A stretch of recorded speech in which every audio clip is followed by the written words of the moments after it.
Okay जी, आज का हमारा टॉपिक है how to write a chemical formula के जो केमिस्ट्री के अंदर फार्मूला है उसको जो है वो कैसे लिखा जाता है। तो कोई भी जो कीमियाई फार्मूला होता है उसको लिखने के 5 स्टेप होते हैं। उसमें जो पहला स्टेप होता है वो ये होता है कि सबसे पहले जो है ना जिसका फार्मूला लिखना है उसकी जो है ना वो पहले सिंबल्स लिखी जाएंगी। सिंबल्स मसलन मैं साथ साथ मिसाल भी देता रहता हूँ। मसलन जो है ना हमने फार्मूला लिखना है सोडियम क्लोराइड का, तो हम क्या करेंगे पहले उसकी सिंबल लिखेंगे। किसकी? एलिमेंट की। एलिमेंट कौन कौन से हैं? सोडियम और क्लोरीन। तो यहाँ पे जो है वो मैंने लिखी ये सोडियम की सिंबल लिखी और ये मैंने क्लोरीन की सिंबल लिखी, ठीक है। और इसमें जो है ना वो सिंबल लिखते हुए ये ख्याल करना है कि जो पॉजिटिव वैलेंसी वाला एलिमेंट होगा उसको पहले लिखना है और नेगेटिव वाले को बाद में लिखना है। उसके बाद स्टेप नंबर 2 ये है कि इन सिंबल्स के ऊपर इनकी क्या लिख देनी है? वैलेंसीज लिख देनी है, वैलेंसीज, ठीक है जी। इसकी अब हमें पता है जो सोडियम है उसकी जो वैलेंसी होती है 1+ और क्लोरीन की वैलेंसी होती है 1-, ठीक है जी। दूसरा स्टेप में क्या किया? इनके ऊपर जो है वो वैलेंसी लिखी। तीसरे स्टेप में क्या करना है कि इनकी जो वैलेंसियां हैं उनको हमने क्या कर देना है? क्रॉस एक्सचेंज कर देना है, क्रॉस एक्सचेंज। इसका क्या मतलब है? इसका मतलब ये है कि ये जो इसकी क्लोरीन की ये ऊपर जो 1 लिखा हुआ है वैलेंसी, ये जो है ना वो यहाँ पे आ जाएगी नीचे, और ये जो सोडियम की वैलेंसी है ये क्लोरीन की यहाँ पे बॉटम नीचे वाले कॉर्नर पे आ जाएगी। तो इसका मतलब ये है कि हमने क्रॉस एक्सचेंज कर दिया। चौथा स्टेप क्या है? चौथा स्टेप ये है कि अगर एलिमेंट्स की वैलेंसी सेम है, एक जैसी है, जैसे कि यहाँ देख रहे हैं इसकी वैलेंसी 1 है, इसकी वैलेंसी 1 है, तो वो जो वैलेंसी हैं दोनों वो क्या हो जाएंगी? कैंसिल हो जाएंगी, वैलेंसीज आर कैंसिल। अब जैसे इस केस में है, अब हम यहाँ भी 1 है, यहाँ भी 1 है, तो ये वैलेंसी जो है ये कि हम इसको इस तरह करके लिखें Na1 और Cl1, तो ये फार्मूला जो है वो गलत होगा। ऐसे फार्मूला नहीं लिखा जाता। अगर इससे वैलेंसी होती हैं तो उनको ऊपर ही जो है वो कैंसिल कर दिया जाता है और उनको नीचे जो है वो नहीं लिखा जाता। तो एक्चुअली ये जो सोडियम क्लोराइड का फार्मूला है ये NaCl इस तरह करके इसका जो है वो फार्मूला बन जाएगा, ठीक है जी। उस तरह जो है ना वो कोई और जो है वो अगर हम एग्जाम्पल देखें, मसलन कैल्शियम क्लोराइड है, कैल्शियम की वैलेंसी जो है वो 2+ है और क्लोरीन की हमें पता है कि क्लोरीन की वैलेंसी जो है वो 1- है। ये जो है वो कैल्शियम की वैलेंसी आ गई, क्लोरीन की वैलेंसी स्टेप नंबर 1 हमने सिंबल भी लिख दिए, उसके बाद उसकी वैलेंसीज भी लिख दी। तीसरा स्टेप क्या है? Cross exchange. हमें क्या करना है? इसको क्रॉस एक्सचेंज। ये वाली जो वैलेंसी है इधर, ये वाला वैलेंसी इधर। अब चूंकि ये जो वैलेंसी हैं ये मुख्तलिफ हैं, एक जैसी नहीं है, तो ये कैंसिल नहीं होंगी, ये जो है ना वो एक्सचेंज होंगी। तो ये जो वैलेंसी है ये इधर नीचे आ जाएगी और ये जो वैलेंसी है ये इस तरह चले जाएगी। तो अब नीचे जो है वो हम फार्मूला लिखेंगे Ca, ये वाला 1 है और Cl और ये वाला 2 है। तो फार्मूला क्या बन गया? Ca1 Cl2। लेकिन केमिस्ट्री के अंदर हम ये देखते हैं कि जो वैसे भी मैथ का भी रूल है कि जो 1 होता है वो नहीं लिखा जाता, ठीक है। तो यहाँ पे 1 नहीं लिखा जाएगा तो असल में इसका फार्मूला बन जाएगा CaCl2। 1 जो है वो नहीं लिखा जाएगा, 1 से ज़्यादा जो वैल्यू है वो लिखी जाएगी, 2, 3, 4 लिखी जाएगी, लेकिन 1 जो है ना वो नहीं लिखी जाएगी। तो अब कैल्शियम क्लोराइड का फार्मूला बन गया CaCl2। उसके बाद 5वां स्टेप जो है वो क्या होता है कि अगर कुछ ऐसा फार्मूला हो, ठीक है, जैसे कि मैं यहाँ पे लिखता हूँ, अब फर्ज किया जो फार्मूला है कैल्शियम क्या कहते हैं इसको? सल्फाइड का, ठीक है, या सल्फेट, कैल्शियम सल्फेट SO4, ठीक है। तो कैल्शियम की वैलेंसी जो है वो 2+ है, सल्फेट की वैलेंसी जो है ना वो 2- है। अब यहाँ पर भी जो है वो क्या होगा? दोनों की हमने वैलेंसियाँ लिख दी हैं, पॉजिटिव वाली नेगेटिव वाली। अब ये दोनों वैलेंसी क्रॉस एक्सचेंज कर रहे नहीं करेंगे, क्यों? दोनों की वैलेंसी जो है वो सेम है, तो इसलिए फिर जो है ना ये वैलेंसी जो है वो कैंसिल हो जाएंगी। तो उसका फार्मूला बन जाएगा CaSO4, कैल्शियम सल्फेट, ठीक है जी। और अगर जो है ना वो इस तरह हो कि कोई फार्मूला जो है ना वो जैसे कि बन जाए क्या कहते हैं जी? कैल्शियम फास्फेट का। लेट्स सपोज हमने कैल्शियम फास्फेट का फार्मूला बनाना है, तो हमने यहाँ पे लिखी कैल्शियम की वैलेंसी Ca2+, फास्फेट लिखा PO4 3-। अब इसका फार्मूला कैसे बनेगा? ऊपर इसकी +2 वैलेंसी है, इसकी -3 वैलेंसी है, वैलेंसी है तो डिफरेंट है। अब यहाँ पे क्या होगा, अब पहला स्टेप बिल्कुल उसी तरह ही है, सिंबल लिख ली है, वैलेंसी लिख ली, वैलेंसी को हमने क्रॉस एक्सचेंज किया। अब हमने यहाँ पे क्रॉस एक्सचेंज कैसे करना है, CA ये वाला जो 3 है ये आ गया यहाँ पर PO4। अब ये जो 2 है इसका क्या करेंगे, 2 जो है वो यहाँ पे इसके साथ ऐसे करके नहीं लिखा जाएगा, नहीं तो ये वैल्यू 42 बन जाएगी जो कि गलत होगी।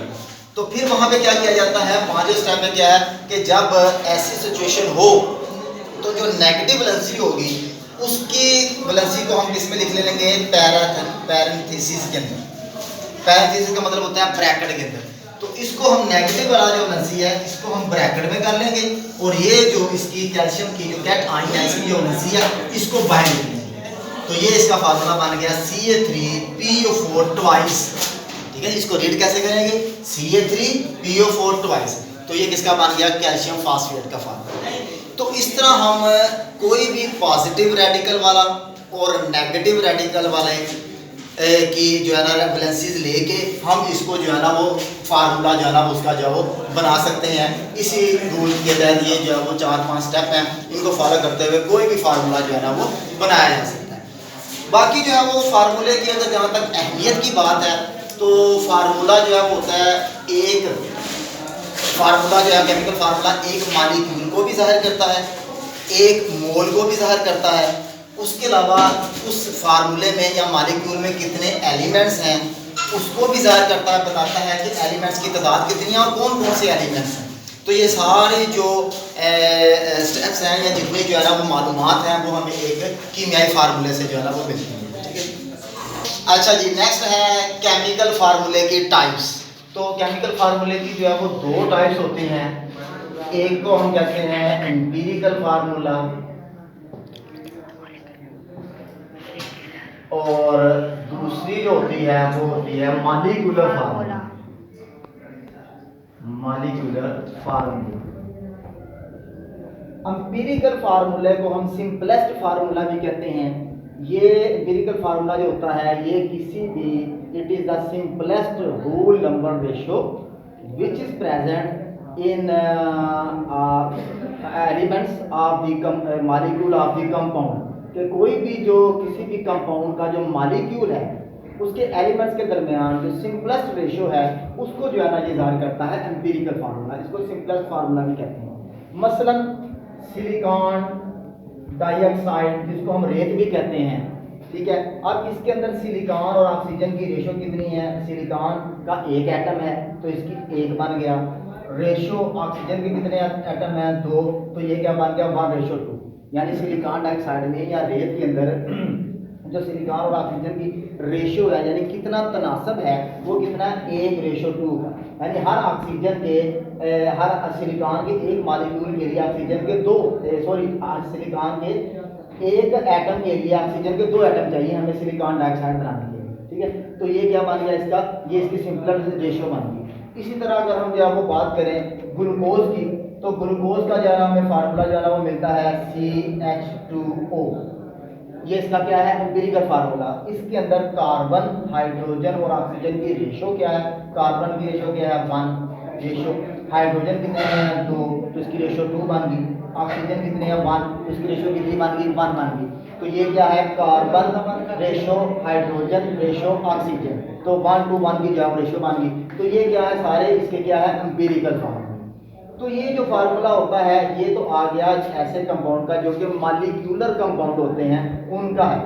अगर कोई आयनिक कंपाउंड है तो हमें पता है कि ये जो आयनिक कंपाउंड होते हैं ये आमतौर पे 3 डायमेंशनल 3D की शक्ल में होते हैं, जिसमें हर जो कैट आयन है वो एन आयन के साथ उसने बॉन्ड बनाया हुआ होता है और वो अपोजिट चार्जेस की अट्रैक्शन की वजह से एक जो है ना वो यूनिट के तौर पे काम करता है, जिसको हम जो है ना उसका फार्मूला यूनिट कहते हैं। तो ये जो आयनिक कंपाउंड होते हैं उनके अंदर जो है ना जो उसका एम्पिरिकल फार्मूला है एक्चुअली वो उसका बन जाएगा फार्मूला यूनिट। क्यों, क्योंकि उसके अंदर कैट आयन और एन आयन जो है ना वो एक 3 डायमेंशनल स्ट्रक्चर के अंदर जो है ना वो मौजूद होते हैं। ये जो 3 डायमेंशनल स्ट्रक्चर जो है ना वो कैसा होता है या इसके अंदर जो आयन होते हैं ये कैसे अरेंज हुए होते हैं, इसके बारे में जो है ना वो थोड़ा सा हम आगे जाके जो है ना वो डिटेल से थोड़ा सा जो है वो स्टडी करेंगे। फिलहाल जो है ना यहाँ पे सिर्फ ये था कि इसकी डेफिनेशन है, इसकी एग्जांपल है, ठीक है। तो उसके बाद जो नेक्स्ट टाइप है वो क्या है, मॉलिक्यूलर फार्मूला।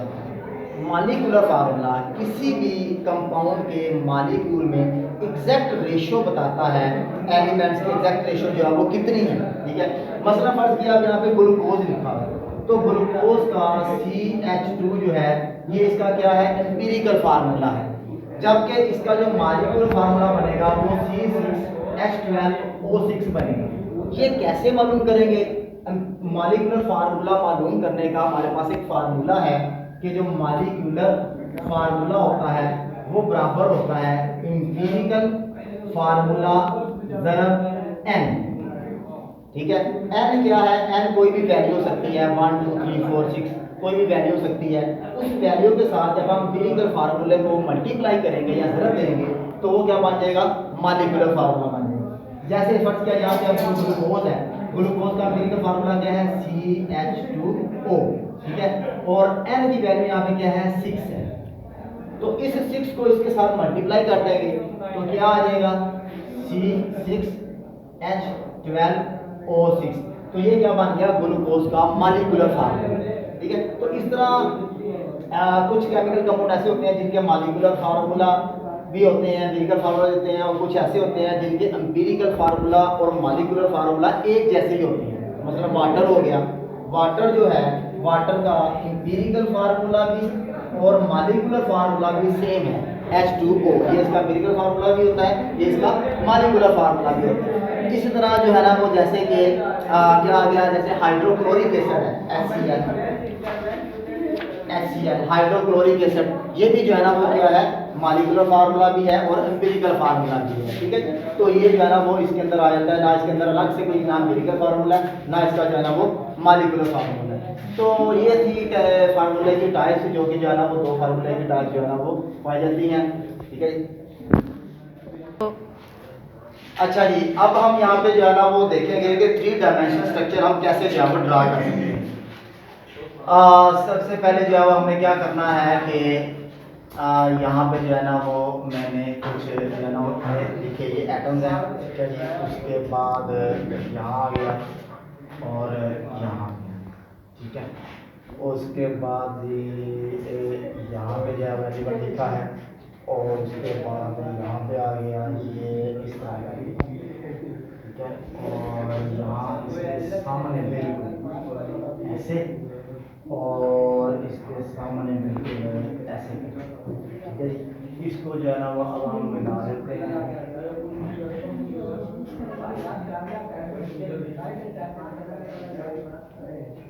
इसको मिला देते हैं।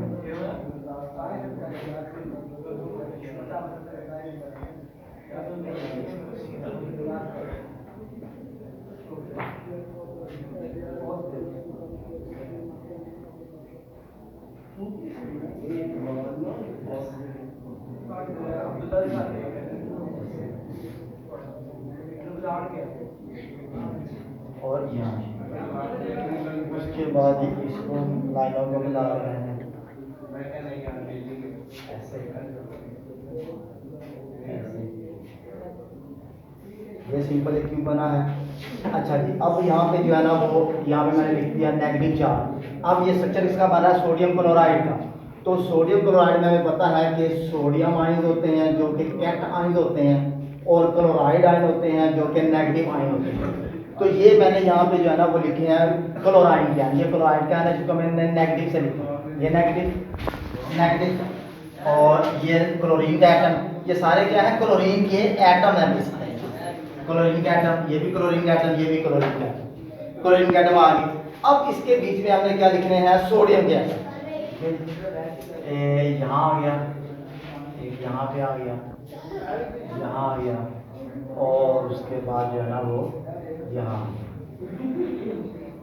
ठीक है, ये आ गया, और उसके बाद यहाँ दरमियान में आ गया, ये इसके यहाँ सोडियम के एटम, ये आ गया, और उसके बाद जो है ना वो ये आ गया, और यहाँ पे आ गया, इसके दरमियान यहाँ पे आ गया, इसको मिला दिया और इसको मिला दिया, ये हो गया।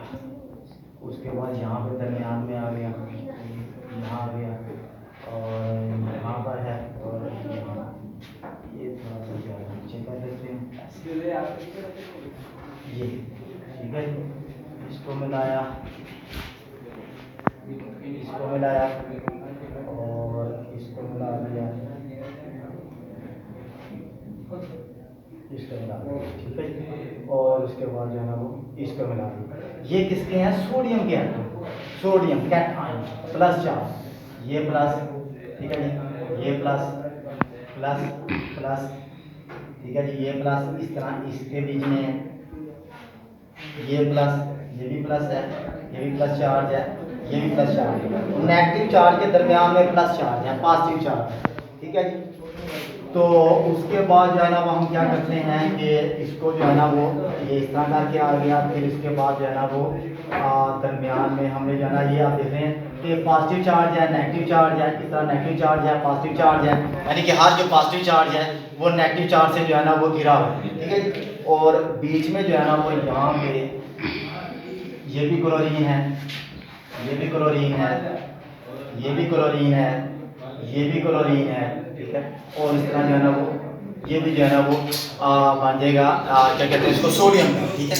यहाँ पे नेगेटिव चार्ज, यहाँ नेगेटिव चार्ज, और इसके बाद जो है क्या है यहाँ पे नेगेटिव चार्ज, ठीक है। और उसके बाद जो है ना यहाँ पे नेगेटिव चार्ज, ठीक है। और इसके बाद जो है ना वो यहाँ पे क्या है, यहाँ पे पॉजिटिव चार्ज है, ये पॉजिटिव चार्ज, ये पॉजिटिव चार्ज। तो हम देख रहे हैं कि ये जो है ना वो हर पॉजिटिव चार्ज नेगेटिव चार्ज के साथ जो है ना वो जुड़ा हुआ है। तो ये अपोजिट जो चार्जेस होते हैं, ये अपोजिट चार्जेस की वजह से जो आयनिक कंपाउंड्स होते हैं ये बड़ी मजबूती के साथ एक दूसरे के साथ जुड़े होते हैं। तो इनके अंदर जो है ना वो, इसलिए हम कहते हैं कि इनका जो है ना वो जो एक ये अब यूनिट है, यानी ये क्लोराइड का आयन, सोडियम का आयन, ये एक जो है वो यूनिट के तौर पे जो है वो काम करेगा। इस तरह यहाँ पे सोडियम है, यहाँ पे क्लोरीन होगी, यहाँ पे क्लोरीन सोडियम क्लोरीन, उसके बाद आगे ये तो मैंने एक नमूना जो है वो दिखाया है। तो इस तरह इसको हम कहते हैं यूनिट। तो ये क्या बन गया इसका फार्मूला यूनिट, क्योंकि यही यूनिट है जो पूरे मॉलिक्यूल के अंदर सोडियम क्लोराइड के अंदर जो है वो रिपीट हुआ होता है, ठीक है। तो उसी को जाना हम इसी की बेस पे जाना वो इसको हम कहते हैं कि जो सोडियम क्लोराइड होता है ये फार्मूला यूनिट होता है, मॉलिक्यूलर फार्मूला जो है ना वो नहीं होता, ठीक है। अच्छा, जिसके बाद है जी मॉलिक्यूलर मास, मॉलिक्यूलर मास।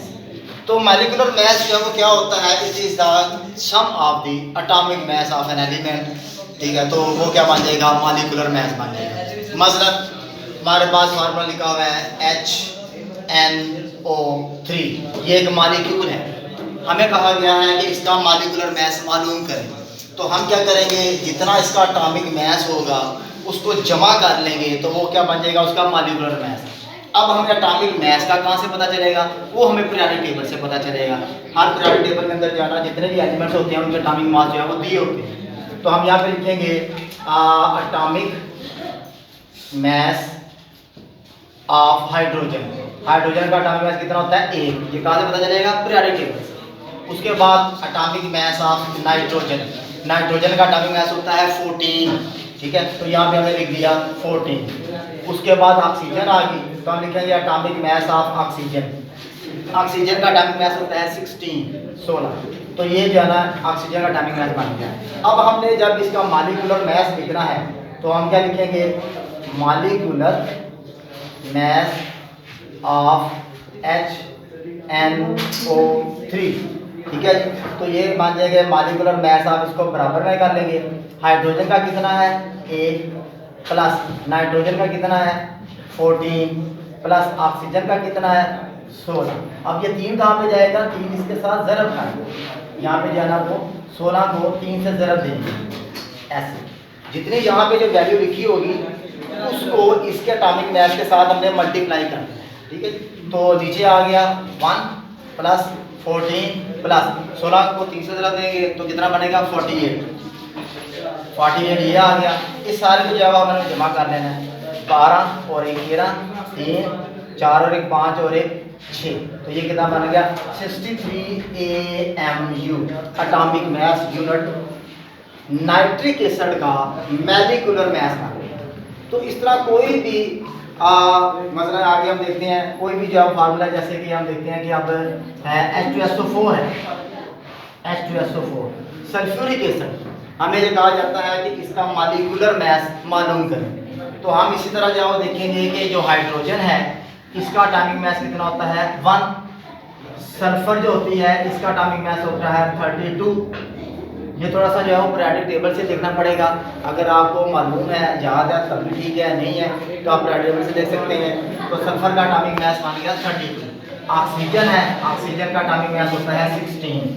तो इस तरह जो है वो मॉलिक्यूलर मास ऑफ H2SO4 कितना मान जाएगा, बराबर हाइड्रोजन का कितना है, हाइड्रोजन अब 2 है तो 2 मल्टीप्लाई होगा, इसका एटॉमिक मास कितना है 1, प्लस सल्फर का कितना है 32, प्लस ऑक्सीजन का ये 4 है तो 4 इसके साथ मल्टीप्लाई होगा, ऑक्सीजन का कितना है 16, ये 16 है तो ये 4 से मल्टीप्लाई होगा।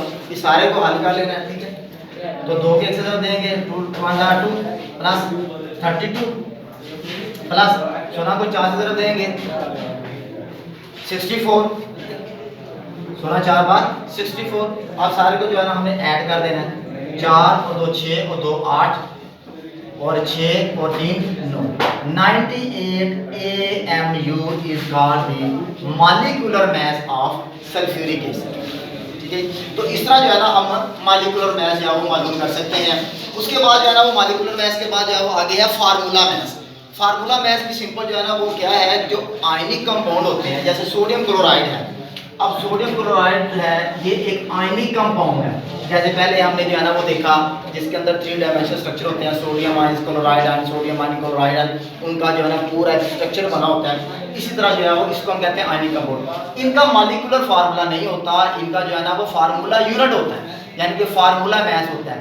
तो होगा वही तरीका कि हम इसका एटॉमिक मास को जमा कर लेंगे, वो उसका क्या बन जाएगा, फार्मूला मास बन जाएगा। अब सोडियम क्लोराइड है तो हम यहाँ पे देखेंगे कि जो सोडियम है, सोडियम का जो एटॉमिक मास होता है वो होता है 23, ठीक है जी। सोडियम का एटॉमिक मास पीरियोडिक टेबल से पता चलेगा। और जो क्लोरीन होती है, क्लोरीन का एटॉमिक मास होता है 35.5 या चले 35 ही कर लें, ठीक है। ये आप पीरियोडिक टेबल से जो है एग्जैक्ट वैल्यू जो है उसकी देख सकते हैं। तो इस दोनों को हमने जमा कर लेना है कि हमारे पास जो है ना वो फार्मूला मास ऑफ NaCl वो कितना बन जाएगा, सोडियम कितना है 23 प्लस क्लोरीन कितना है 35.5, दोनों को ऐड कर लिया तो ये कितना बन गया 5 3 8 और उसके बाद 3 2 5 58.5 AMU atomic mass unit sodium chloride का मॉलिक्यूलर मास। फर्क क्या है, ये है मॉलिक्यूलर मास और ये है फार्मूला मास, फार्मूला मास, ठीक है। मॉलिक्यूलर मास, फार्मूला मास, फर्क किसका है, मॉलिक्यूल का और फार्मूले का। चीजें सेम है, सिर्फ यह कि यहाँ पे मॉलिक्यूलर ये जो कोवलेंट कंपाउंड होंगे, यहाँ पे आयनिक कंपाउंड होंगे, ठीक है। आयनिक कंपाउंड जिनके अंदर जो है ना वो अपोजिट चार्जेस होते हैं उनको हम आयनिक कंपाउंड कहते हैं। तो इस तरह करके हम जो है ना वो किसी भी मास का, किसी भी कंपाउंड का मॉलिक्यूलर मास और फार्मूला मास मालूम कर सकते हैं, ठीक है जी। तो थैंक यू वेरी मच। यही आज का जो हमारा टॉपिक था, जिसमें हमने जो है ना वो चंद केमिस्ट्री के जो मजीद टॉपिक थे उनको जो हमने क्लियर किया। तो होप आपको जो है ना वो चीज़ें अंडरस्टैंड करने में जो है ना वो आसानी से आप समझ गए होंगे। मजीद भी अगर कोई क्वेश्चन रह गया हो तो you can ask me in the comment section. Thank you.